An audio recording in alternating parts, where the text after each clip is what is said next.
Oke, selamat siang. Salam sejahtera untuk kita semuanya ya dan juga salam kebajikan ya.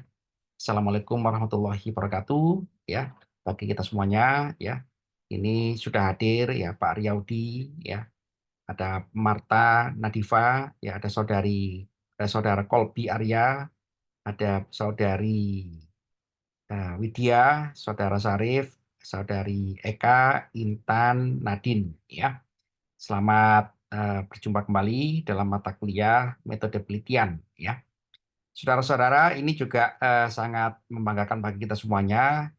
Universitas Siber Asia ini insya Allah akan menghasilkan lulusan pertama, melakukan wisuda pertama pada bulan Mei. Ya, jadi senior-senior Anda, pendahulu Anda sudah lulus bagian di setiap prodi ya, di prodi SI, Informatika maupun prodi Manajemen, Komunikasi dan Akuntansi. Dan insya Allah di tahun ini juga Universitas Berasia juga akan mengusulkan penambahan prodi baru ya untuk memperkaya bidang ilmu di Unsia ya, sehingga nanti Anda semakin confidence ya, semakin yakin bahwa kuliah online itu ternyata bisa mendapatkan lebih ya. Syukur-syukur juga lebih unggul dari kampus biasanya ya. Saudara-saudara, mata kuliah kita ini membahas tentang metode penelitian ya. Kita sering mendengarkan istilah penelitian ya, cuman penelitian itu juga perlu kita kaji ulang ya, atau juga kita refresh pengertian tentang penelitian ya. Kalau kita lihat saudara-saudara ya kan, penelitian, bagaimana kita bisa memahami penelitian sebenarnya, tentu kita harus melakukan dua hal. Yang pertama adalah kita membaca referensi dari sumber penelitian yang original. Yang kedua adalah melakukan penelitian.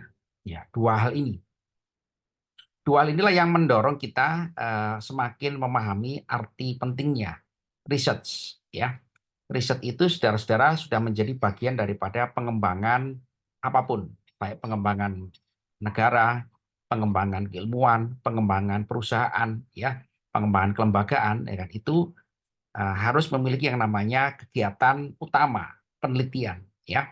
Kalau kita lihat saudara-saudara, kalau misalkan perusahaan, ya, perusahaan sehebat apapun, kalau dia tidak punya penelitian, ya, maka perusahaan itu tinggal tunggu waktu wassalam, ya.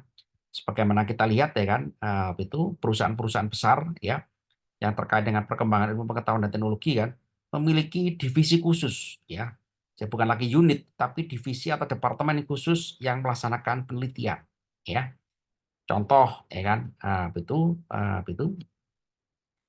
perusahaan mobil Jepang ya. Perusahaan mobil Jepang itu kalau risetnya ya kan, sudah memiliki departemen riset ya, itu pun juga belum, masih kurang ya. Melihat tren dan perkembangan sekarang ya kan, alat-alat transportasi sudah mulai beralih dari ICE ya, internal combustion engine technology ICE ya, beralih ke electrical energy ya, beralih ke green energy. Sehingga apa saudara-saudara, sehingga mereka yang terlalu nyaman ya, terlalu nyaman dengan teknologi ICE ya, itu mau nggak mau harus belajar mengenai teknologi green energy. Di situ ada teknologi hidrogen, ada teknologi IT, ya, ada teknologi kecerdasan yang disematkan dalam alat-alat transportasi, ya, mau nggak mau. Sehingga apa? Riset itu, saudara-saudara, sudah menjadi kewajiban, ya, sudah menjadi tuntutan. Kalau kita mau survive sebagai lembaga, sebagai perusahaan, bahkan juga sebagai negara, apalagi perguruan tinggi, kita harus mampu melakukan riset. Dan risetnya adalah riset yang berorientasi kepada outcome masa depan. Ya, jadi riset itu saudara-saudara ya, ada yang berorientasi pada outcome masa depan. Ada riset itu yang berusaha juga menjawab masa lalu. Ya, riset yang menjawab masa lalu itu adalah riset-riset yang katakanlah menyelidiki tentang paleontologi, ya, menyelidiki tentang kehidupan di zaman purba. Ya, dia outcome-nya tidak menciptakan suatu teknologi ya, tapi berusaha menjawab tentang keadaan yang terjadi pada zaman lalu, ya. Sehingga kalau kita bisa melihat film dinosaurus, T-Rex, ya, Argentinosaurus, itu semuanya adalah dari hasil-hasil penelitian, ya. Pak, apakah dinosaurus itu seperti itu, ya, yang digambarkan dalam film seperti itu? Ya, ya itu merupakan hasil penelitian, ya, hasil penelitian yang disempurnakan oleh Hollywood gitu ya, mengenai apa itu, apakah peneliti itu seperti itu kan, membuat satu modelnya kan, paling tidak adalah ada outcome yang dijawab ya, yang dihasilkan, yang itu akhirnya di-generate menjadi produk ya, generate jadi produk-produk itu, scientific series ya, film-film ya, itu adalah merupakan hasil-hasil penelitian. Coba kita lihat saudara-saudara kan, film-filmnya Hollywood ya, filmnya Hollywood itu yang film-film yang fiksi yang apapun itu semua itu merupakan hasil-hasil penelitian ya. Yang film-film yang drama itu jarang Hollywood itu menghasilkan film-film yang drama ya, yang drama yang rata-rata adalah film-film yang memang berbasis kepada hasil-hasil penelitian. Termasuk film tentang itu Perang Dunia Kedua. Perang Dunia Pertama, Perang Dunia Kedua itu juga merupakan hasil penelitian, ya. Hasil penelitian digali pada masa sekarang, ya kan? Itu menjadi outcome bagaimana menggambarkan tentang situasi perang pada saat itu, ya, kelemahan kelemahan perang pada saat itu, kenapa Amerika menang, kenapa Jepang kalah, itu dijawab dengan penelitian, ya. Dan itu menjadi suatu produk film dan seterusnya, ya. Bahkan juga menjadi produk kebijakan. Jadi saudara-saudara, secara timeline, riset itu memang ada yang berorientasi pada masa lalu, menjawab masa lalu, ada yang berorientasi pada menjawab masa sekarang, dan juga ada yang menjawab di masa yang akan datang, ya, secara timeline waktunya. Jadi saudara-saudara, tapi semua tadi itu dari timeline masa lalu, masa sekarang, dan masa depan itu semuanya memiliki outcome, ya, outcome yang paling minimal adalah memberikan suatu gambaran, ya, enlightenment, ya, pencerahan mengenai apa yang terjadi pada masa lalu, ya. Sebagai contoh, ya kan, penelitian orang Indonesia kapan dulu dulu itu pernah rame, ya. Anda pernah dengar Gunung Padang, saudara-saudara? Gunung Padang, ya, yang di Cianjur, ya kan. Gunung Padang itu, ya kan, diteliti, ya kan, bahwa struktur bangunan Gunung Padang itu, ya kan, ternyata lebih hebat daripada piramidnya Mesir, ya. Piramidnya Mesir tuh yang sudah dianggap paling hebat seluruh dunia gitu kan, ternyata masih kalah hebat dengan Gunung Padang, ya. Setelah diteliti ya dengan betul dengan metode usia karbon ya, ternyata peradaban yang mungkin terjadi pada Gunung Padang di Cianjur itu mungkin 10.000 tahun yang lalu. Lebih tua daripada peradaban Mesir. Mesir itu 4.000 tahun yang lalu, ya. Sebelum zamannya Nabi Ibrahim, ya. Itu saudara-saudara kan memberikan gambaran bahwasanya penelitian itu menjawab apa yang terjadi pada masa lalu, ya kan, memberikan pencerahan di masa sekarang dan di masa yang akan datang. Walaupun toh mungkin itu salah kayak kesimpulannya ya, karena kabar terakhir publikasi di jurnal bereputasi tentang Gunung Padang ini dicabut karena overclaim, ya, overclaim teori yang menyatakan bahwa hasil penelitian itu menghasilkan teori baru. Ada peradaban yang lebih tua daripada peradaban Mesir seperti itu, ya. Ya itu masih kontroversi kan, tapi yang paling penting adalah upayanya. Upaya bahwa riset itu ternyata bisa memberikan outcome, ya, jawaban, ya, memberikan solusi, memberikan satu gambaran, memberikan satu insight, ya, apa yang terjadi pada masa lalu, sekarang, dan di masa yang akan datang. Ya, apalagi kalau kita bicara masa yang datang, di masa-masa yang akan datang gitu kan, bagaimana kita mempersiapkan teknologi listrik, ya, mobil listrik. Itu udah persiapan sekarang, ya. Orang apa itu begitu Tesla muncul dengan mobil listriknya ya, yang relatif dengan itu pun juga mobil listriknya Tesla itu kan muncul 10 tahun yang lalu, dia mulai persiapan. Tidak muncul gitu, oke kita bikin mobil listrik itu gampang sekali, pokoknya motor listrik, pokoknya begini begini begini, enggak seperti itu, ya. Dia meluncurkan suatu produk karena ada yang namanya research, ya. Riset gitu kan bahwa ke depan ini ya energi fosil semakin menipis ketersediaannya, kemudian energi fosil itu juga semakin mahal, semakin tidak ramah lingkungan, ya. Kemudian itu tidak efisien sehingga perlu beralih ke energi listrik yang lebih jauh. Nah, gimana caranya? Teknologi baterai dikembangkan, teknologi motor listrik dikembangkan, teknologi mekanik, elektromekanik dikembangkan, teknologi IT disertakan, ya, artificial intelligence digunakan sebagai self-driving car atau smart car, ya. So, akhirnya muncullah teknologi mobil listriknya Tesla, ya. Nah, begitu tuh muncul ya dari hasil riset gitu kan. Perusahaan-perusahaan mobil yang ternama dari Jepang, dari Jerman akhirnya kaget akhirnya dia mau nggak mau gitu kan risetnya harus beralih dari teknologi ICE ya International Combustion Engine beralih ke teknologi hijau yang ramah lingkungan ya. Di situ dia menanamkan ya jutaan dolar gitu kan untuk meneliti bagaimana baterainya yang bagus, baterainya yang awet, bagaimana teknologi informasinya yang disematkan, bagaimana ininya itu efisiensi energinya ya. Akhirnya gitu kan berkembang ya kan.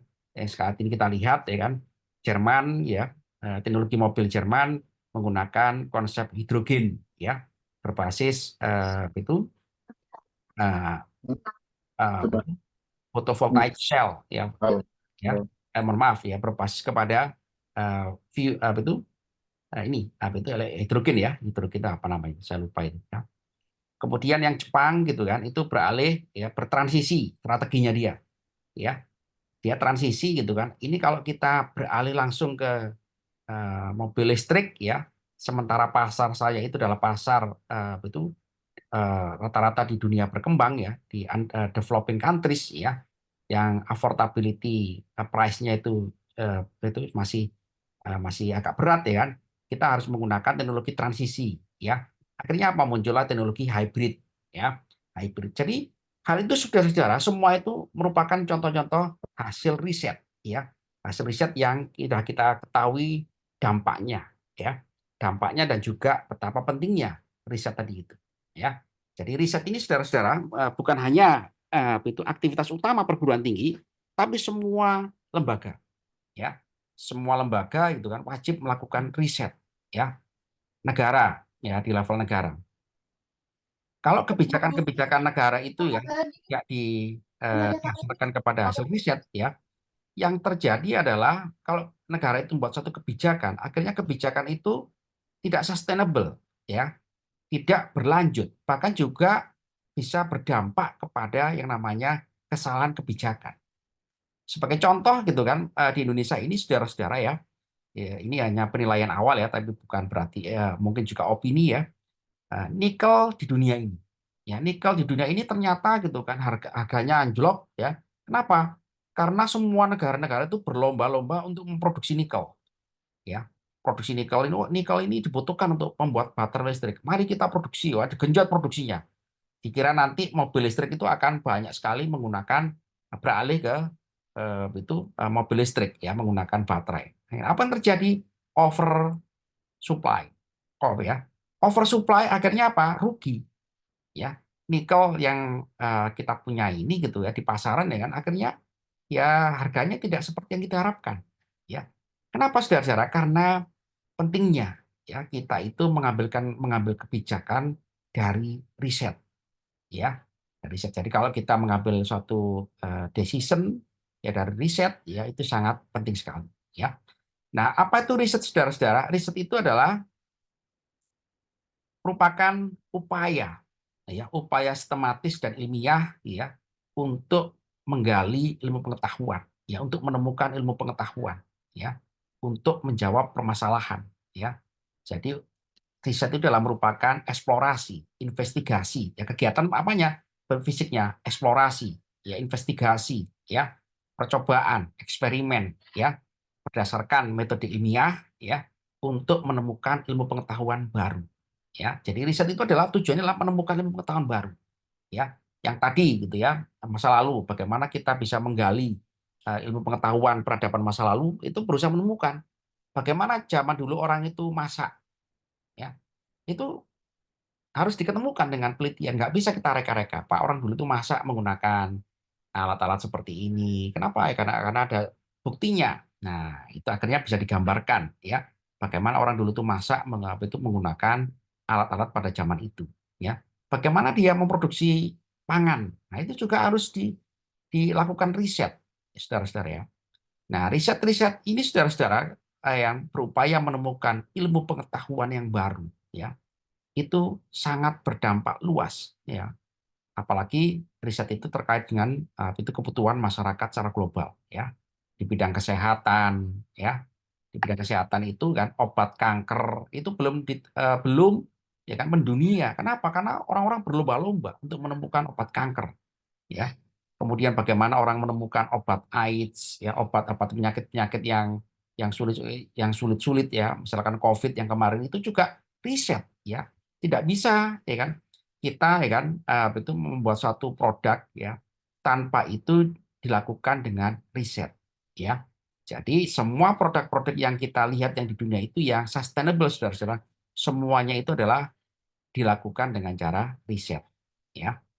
Nah, saudara-saudara, riset tadi itu kan tujuannya adalah berusaha untuk menemukan ilmu pengetahuan yang baru, ya, yang bisa menyelesaikan masalah pada zaman ini atau juga di masa yang akan datang, ya.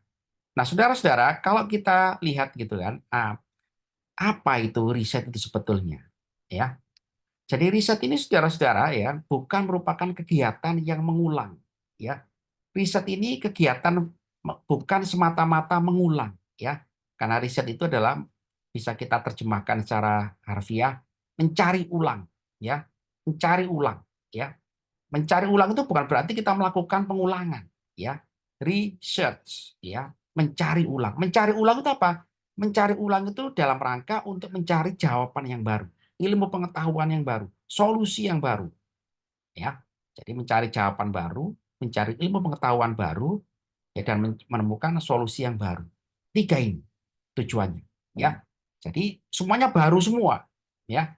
Jadi kalau riset itu tidak menghasilkan sesuatu yang baru, itu belum mencapai hasil riset yang sebenarnya, belum mencapai output atau outcome riset yang sebenarnya, ya.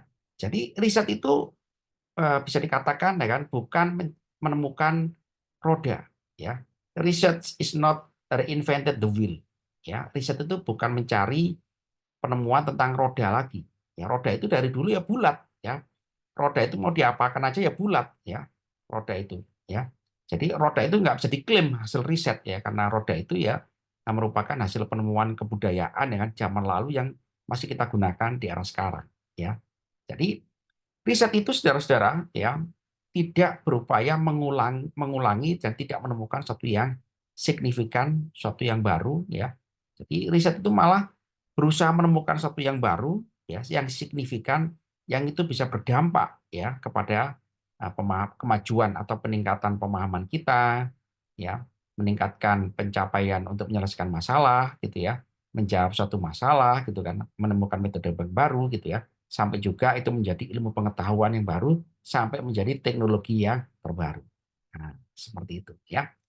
Nah, saudara-saudara, itu, halo, ada pertanyaan, saudara-saudara, silakan. Iya Pak, mau nanya Pak. Silakan. Heeh. Yang pertama tadi yang Bapak terkait apa namanya yang di awal eh, untuk yang S1 kan tadi Bapak bilang kan ada yang itu ya Pak baru. Mungkin aja nanti ada S2 juga Pak.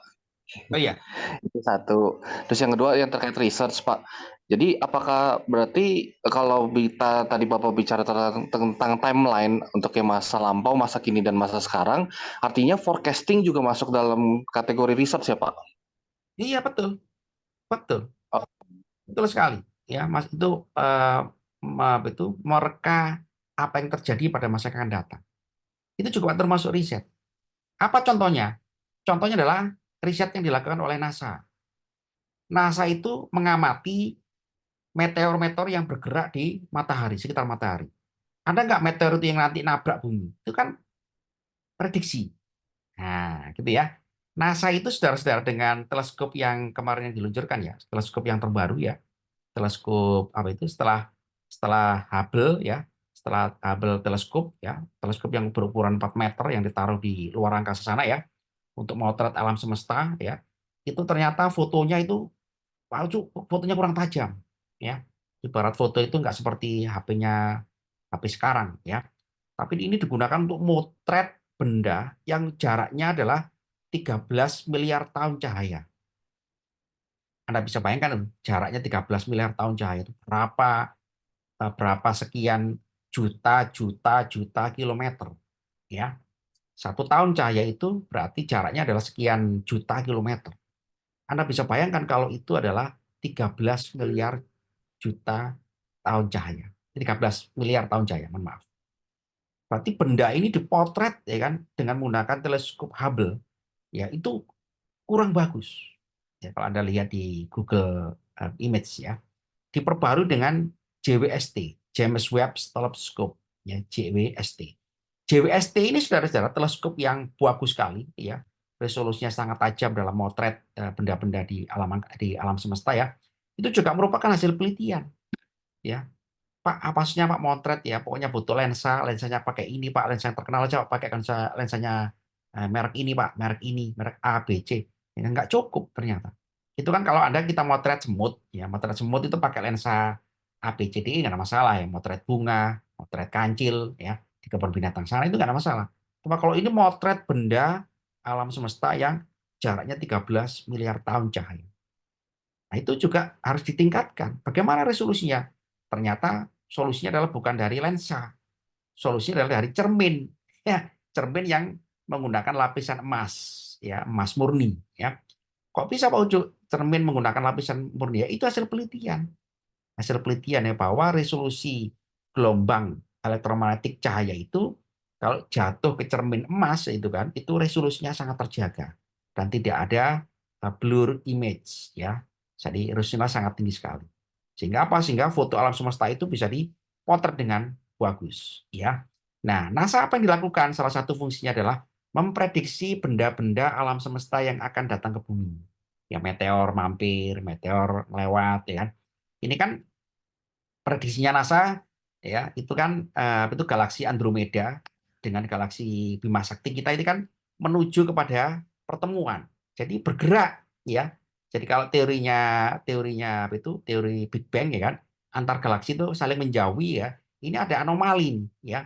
Andromeda dan juga galaksi Bima Sakti ini tidak saling menjauhi, tapi malah saling mendekat satu sama lain. Ini sedang teliti itu kan artinya masa depan.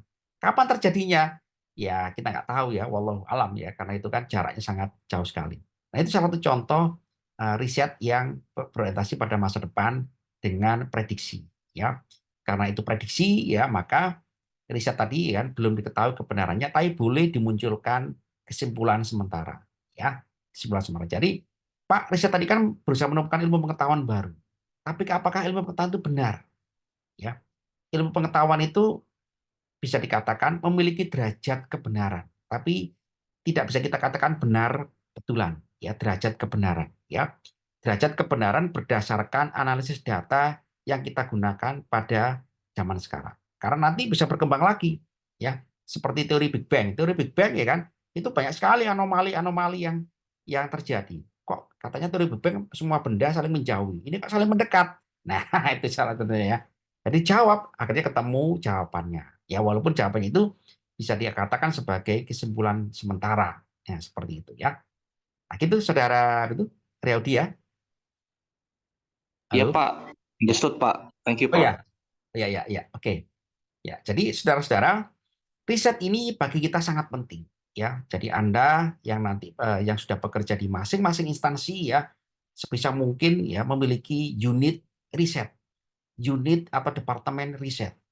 Kalau perusahaan yang ada tempat itu tidak ada risetnya, saudara-saudara, itu hanya ordinary bisnis, tidak ada pengembangan.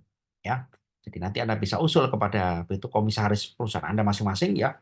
Kita harus bentuk ya kan kalau mau sukses ya perusahaan ya harus ada yang namanya riset ya supaya Anda bisa mengembangkan produk, mengembangkan jasa, mengembangkan apa itu market ya, mengembangkan branding dan seterusnya. Ya silakan Aditya. Pak, selamat siang, Pak. Mas Yan, Maaf, ya. Pak. Mau tanya, Pak, soal tanggapan Bapak tentang riset dan satu laginya itu kayak beta test. Itu gimana, Pak? Ya, ya, beta test itu bagian dari riset, ya, bagian bagian kecil dari riset, ya. Karena kan pengujian, ya, beta test itu ya, pengujian itu suatu platform, ya, platform. Jadi bagus, ya nggak apa-apa itu harus, ya. Eh, Semua vendor-vendor atau juga provider platform itu pasti dia meluncurkan versi beta, ya, diuji coba, ya, dicoba kepada penggunanya gratis. Ya, silakan dipakai ini gratis, gratisan, ya. Akhirnya itu dalam rangka apa? Mendapatkan respon. Betul nggak produk saya ini ibaratnya ngincipi lah ya. Ngincipi ya. Jadi bahasa sekarang itu kalau ada kuliner ya kan kita disediakan incipan ya. untuk mengicipi rasanya. Nah, itulah ini juga merupakan bagian dari riset, ya, bagian kecil daripada risetnya, ya. Ya bagus, ya pertanyaannya. Apalagi? Halo. Oke, saya lanjutkan ya, saudara-saudara ya. Nah, saudara-saudara, riset itu kata kuncinya adalah harus berbasis kepada metode ilmiah, ya. Tidak bisa riset itu berdasarkan subjectivity, ya.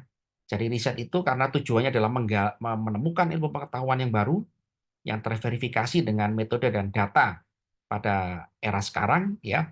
Itu pun juga nanti bisa berubah, ya. Pengetahuan yang baru ini kan semakin betul atau semakin terkoreksi atau juga semakin diperbaiki. Tapi nggak apa-apa. Sementara adalah terverifikasi dengan metode dan data yang ada pada zaman sekarang, ya. Nah, saudara-saudara, betul. Apa saja kegiatan riset yang paling penting adalah studi, ya, belajar, ya, mempelajari teori-teori yang ada, teori-teori pendukung, ya, hasil-hasil riset yang lain, ya, itu harus kita pelajari. Ya, ini juga penting bagi anak nanti tugas akhir kan. Anda nanti tugas akhir ya kan, jangan sekali-kali menggunakan judul yang sudah ada atau juga outcome-nya sudah ditemukan, ya. Seringkali anak-anak S1 itu tugas akhir itu judulnya sama dengan kampus lain, ya, sama dengan kampus lain, ya. Metode K-means naive Bayes untuk wajah monyet misalkan, metode K-means naive Bayes untuk apa itu wajahnya ayam, itu sama, ya, penelitiannya sama. Itu juga termasuk kegiatan yang reinvented the wheel, ya, perbuatan yang sia-sia. Apa bedanya wajah monyet dengan wajahnya ayam dengan metode artificial intelligence tadi, ya, apa itu misalkan apa itu pattern recognition, ya, misalkan jaringan saraf tiruan sama, ya, sama, hanya saja ini bedanya adalah bedanya satu wajahnya monyet, satu wajahnya ayam, sama, ya. Jadi tidak seperti itu yang dimaksudkan di dalam penelitian itu. Tidak boleh kita melakukan pengulangan penelitian yang kurang lebih ya itu sudah dilakukan oleh orang, ya, Pak, itu sudah dilakukan oleh orang lain, Pak, ya, pemetaan wajah monyet dengan neural networks. Apa yang mau kita tingkatkan di sini? Nah, itulah penelitian. Pak, saya mau meningkatkan deteksi wajah monyet, ya, itu dengan CST plus algoritma genetics. Nah, apakah itu sudah dilakukan orang lain? Sejauh penelusuran saya belum ada, Pak. Nah, itu boleh yang meningkatkan itu akurasi deteksi, ya. Oke, ya. Sini ada pertanyaan. Silakan, Zulkifli. Halo. Halo. Eh, Ya, silakan. ya, saya Pak. Ya, silakan. Ya, dalam satu riset itu selalu akan adanya satu pengembangan kan ya. Nah, bagaimana kalau seandainya dalam riset itu ternyata terjadi kemunduran, apakah itu kategori riset juga atau tidak? Soalnya kan dalam dunia industri perhotelan itu para head-headnya menentukan 5 tahun ke depan seperti itu. Jadi dia menyusun budget segala macam untuk budget 5 tahun ke depan. Ternyata dalam belum nyampe 5 tahun ke depan ternyata ada kemunduran dari hal seperti itu. Apakah dia salah riset atau itu tidak termasuk dalam hal riset, Pak? Hmm. Saya perjelas pertanyaan Anda, Zulkifli. Ini bagus pertanyaannya. Itu terkait dengan manajemennya, pengelolaannya, ataukah riset murni? Saya tanya dulu kepada Anda. Eh, untuk jatuhnya ke manajemennya kayaknya, Pak. Ya, manajemennya, ya. Jadi kalau manajemen itu berarti berurusan dengan disiplin ilmu manajemen, ya, bukan riset, ya. Jadi saya nggak bisa jawab kalau itu. Mohon maaf, ya. Tapi nggak apa-apa, maksudnya itu bisa kita arahkan aja ke riset, ya. Jadi misalkan dalam dunia pariwisata, perhotelan. Apakah yang perlu diriset di dalam dunia hotel? Ya. Yang perlu diriset adalah mungkin bisa jadi adalah apa itu kepuasan pelanggan. Nah, itu boleh. Kepuasan pelanggan terhadap hotel ini apa yang perlu diriset, ya. Nah, itu penting bagi kita untuk bisa untuk bisa menentukan, ya, menentukan atau meramalkan apa yang dibutuhkan oleh hotel ini semakin lebih bagus, ya, supaya digemari oleh pelanggannya. Nah, itu juga butuh riset, nggak apa-apa, ya. riset itu kan, branding nama hotel, ya. Bagaimana tingkat kepuasan konsumen terhadap layanan hotel itu boleh dilakukan riset, sehingga bisa digunakan oleh manajemen hotel untuk pengambilan keputusan. Ya, misalkan memperbaiki fasilitas, menambah fasilitas ini, menambah fasilitas itu, menambah ini, ya kan? Kan kita sering ya lihat hotel gitu ya. Hotel itu 5 tahun gitu kan, itu banyak sekali tambahan-tambahannya. Tambahan-tambahannya. Tidak hanya sekedar itu tempat orang untuk tidur, ya.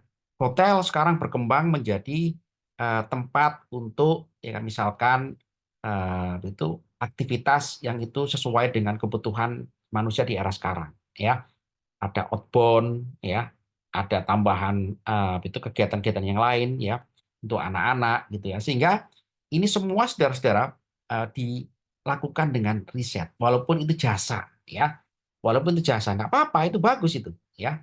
Nah, gitu ya, saudara tadi Alfi ya. Hmm. Halo, Ya, ya Pak. ya, oke, ya, Mbak. oke, bagus, ya, oke, begitu ya, Pak, ya, silakan, izin tanya Pak.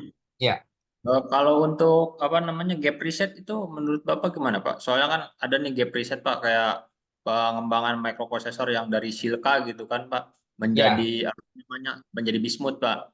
ya, Nah ya. kan misalkan 2 nanometer dari silikon itu dari Silka setara dengan misalkan 12 nanometer di bismut gitu. Nah itu kan Pak, jadi kan ada gap tuh Pak. Jadi Hmm. bisa menggunakan riset yang sebelumnya kan Pak. Jadi yang riset yang ini misalkan pabrikasi Silka tapi diganti jadi pabrik bismut dengan ukuran yang sama gitu. Ya, ya, ya. Tanggapan Bapak gimana Pak? Oke, nah itu nanti akan saya bahas ke sana ya, gap of research, ya. Tapi itu eh, celah penelitian, ya, celah. Jadi penelitian kita ini ya tadi saya sebutkan ya, aktivitas nomor satu adalah studi, learning. Orang kalau meneliti, kalau dia tidak punya referensi studi, maka tidak akan berkembang. Ya, jadi keilmuan itu harus kita tambah. Ya, kalau kita mau meneliti, kita harus baca referensi, referensi teori-teori pendukungnya, ya, dan juga metode-metode pendukungnya. Kita tidak bisa ya riset itu nggak pernah baca buku, nggak pernah baca jurnal, nggak pernah baca apa itu referensi-referensi pendukung ya. Akhirnya kita bisa kejebak ke dalam riset yang sangat sempit sekali, ya. Kita tadi ya, riset itu bukan reinvent the wheel, ya, tidak lagi menemukan roda, ya. Jadi apa yang sudah ditemukan oleh orang itu kita tingkatkan, ya. Sebagai contoh ya, tadi ya anak IT gitu ya, dia menggunakan metode jaringan saraf tiruan untuk mengenali wajah monyet, ya. Berapa akurasinya? Akurasinya 10% misalkan. Nah, itu bagus, nggak apa-apa, ya. Karena riset itu boleh gagal, ya. Riset itu tadi disampaikan oleh teman Pak, apakah riset itu boleh mundur? Riset itu tidak akan pernah mundur, ya. Riset itu pasti maju, ya. Jadi kalau kita lihat ya penemuan-penemuan besar itu ya kan karena apa? Karena dikiranya gagal malah itu teori baru, ya. Teori baru yang itu disempurnakan seperti itu, ya. Jadi riset itu saudara-saudara tidak akan pernah itu gagal walaupun mungkin hasilnya belum menjawab, ya. Boleh riset itu misalkan dengan timeline waktu kan itu boleh itu belum menemukan hasil yang optimal, ya. Sebagai contoh tadi gitu kan mahasiswa S1 kan Pak, saya takut menghadap dosen pembimbing. Kenapa? Karena ini akurasinya cuma kecil banget Pak ya. Padahal saya harapkan itu meningkat. Ya nggak apa-apa. Apa yang kamu hasilkan itu kamu jelaskan itu sudah merupakan hasil yang utama dalam riset Anda. Ya. Jadi saudara-saudara, riset itu kan harus ditopang oleh studi literatur yang sangat kuat. Ya, tidak boleh Anda melakukan riset tugas akhir ya kan tidak pernah baca buku, bukunya nggak pernah ditengok teori dasarnya, ya. Jadi tentang jaringan, ya Anda harus belajar ulang tentang jaringan, ya. Kemudian teknologi-teknologi jaringan terbaru wireless ya saat ini yang berkembang misalkan ya sampai ke teknologi grid sensor ya itu paper-papernya dikumpulin dibaca ya. Jadi apa yang riset itu saudara-saudara merupakan advancement, kemajuan. Ya, riset itu nggak akan pernah mundur karena riset itu studi itu men-tracking kemajuan riset. Ya, gitu ya. Jadi studi itu adalah men-tracking, menjejaki sampai di mana kemajuan riset tentang pengenalan pola wajah tadi itu. Ya, yang tadi kan kasusnya adalah wajah monyet. Ya, wajah monyet dengan metode A 10%. Bisa nggak wajah monyet itu saya tingkatkan deteksinya 15% dengan modifikasi metode atau tambahan metode atau metode lain atau yang lain. Nah, gitu ya. Jadi trackingnya harus tepat ya. Jadi jangan sampai Anda gitu kan bikin topik tugas akhir ya, itu tidak ada yang namanya hal yang baru ya. Bukan berarti menemukan teori baru ya, tapi hal yang baru, menyelesaikan masalah yang baru. Menyelesaikan masalah yang baru adalah meningkatkan performansi deteksi tadi itu. Yang awalnya dari sebelumnya 10%, Anda mau tingkatkan 15% nggak apa-apa. Ya, walaupun tujuannya 100% semuanya. Tapi nggak akan mungkin. Ya, seperti itu ya. Jadi peningkatan peningkatan outcome saja sudah masuk daripada ilmu pengetahuan yang baru derajatnya. Begitu ya. Kemudian pertanyaan teman Anda, Pak, bagaimana kita bisa menemukan gap of research? Ya, menemukan gap of research juga sama. Itu dari tracking studi literatur yang terbaru. Tadi Anda yang mengambil contoh kasus mengenai microprosesor, ya. Microprosesor ini kan dikuasai teknologinya oleh Intel, ya, oleh Intel, AMD, gitu ya, Advanced Micro Device, ya. Yang lain-lain itu follower, ya, follower, ya. Ada yang lain, itu Snapdragon. Snapdragon itu buatan mana? Snapdragon itu? Sebenarnya sih kalau sekarang TSMC, Pak. AMD, Intel semuanya ngambil struktur dari TSMC, Pak. Oh, dari situ. Taiwan Semiconductor. Oh, Taiwan itu ya. Itu pabriknya apa desainernya? Yang Taiwan itu. Desainernya, Pak, untuk chip Desainer. ARM, basis ARM Oh, sekarang. ARM itu ya. ARM. Ya, Pak. Ya, ya. Untuk server itu ya rata-rata ya. Nah, oke. Server. Terus Intel apa namanya? Yang dari iPhone, Apple juga sama, Pak. Pakai Sama juga ya. itu. Yang Pakai ARM chip juga ya. M series mereka, Pak. Oke, oke. Iya, ya. Ya, saya juga pernah baca itu. Ya, bagus itu. Nah, itu juga sama. Itu mereka sangat kuat di dalam risetnya juga ya. Jadi misalkan gap of risetnya apa yang mereka temukan di sana? Tadi Anda singgung ya. Pak, microprosesornya Intel i9 itu sudah stagnan. i9 itu berapa maksimal speednya sekarang? Saya lama nggak ikuti itu ya. 6.000 GHz, Pak. 6.000 GHz. Wah, Ya, 6 GHz. fantastis sekali ya. Itu dalam ukuran 3 kali 3 cm itu ya. 3 kali 3 cm kali ya, kurang lebih di dimensi microprosesornya. Itu 3 kali 4, Pak, kalau nggak salah, Pak. oh ya, Kalau 3 sekarang kali. yang Elder Leap ke atas itu 3 kali 4, Pak. Kecuali 3 kali AMD 4. masih 3 kali 3. Ya. Itu saudara-saudara, dalam dimensi yang sekecil itu ada miliaran transistor ya yang membentuk konfigurasi itu gerbang logika sebagai prosesor. Berarti apa ini Pak bahannya? Bahannya adalah semiconductor. Semiconductor itu apa? Semiconductor adalah bahan yang bersifat menghantarkan atau menahan ya, menahan atau mengantarkan arus listrik sesuai dengan kondisi yang diberikan ya di situ. Karena dia berfungsi sebagai switch atau saklar elektronik yang nyambung tidak seperti itu ya.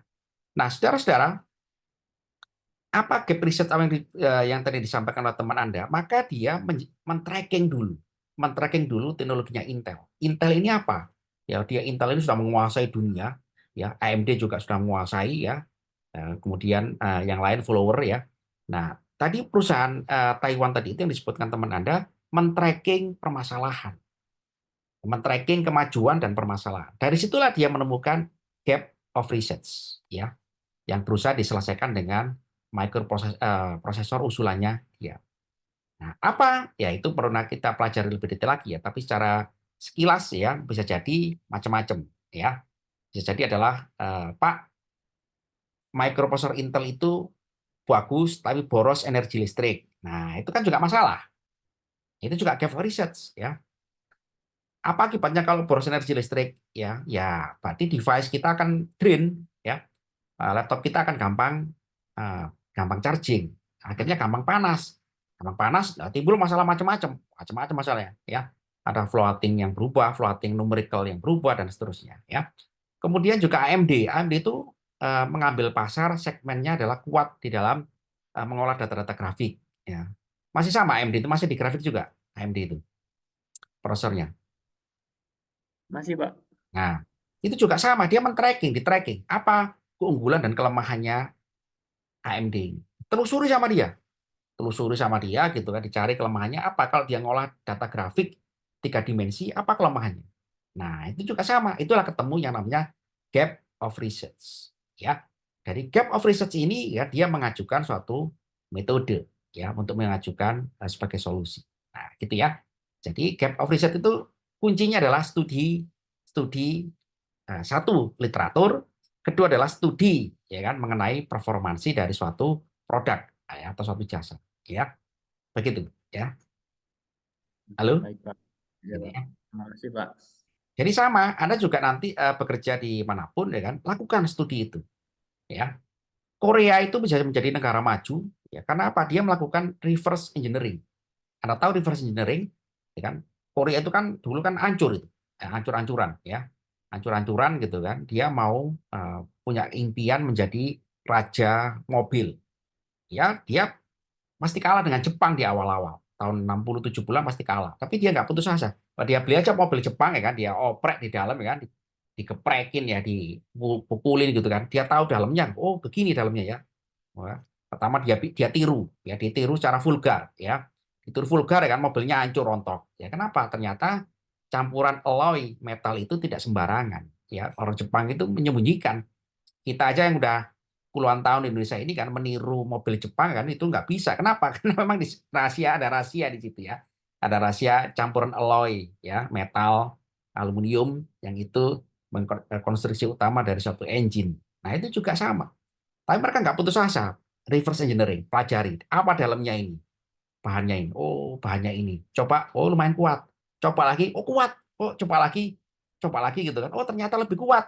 Ya, coba lagi lebih hebat. Nah, sekarang lah apa itu Korea itu kan berhasil itu menjadi itu salah satu ya pabrikan alat-alat transportasi ya karena melakukan reverse engineering. Dia menemukan gap of research ya.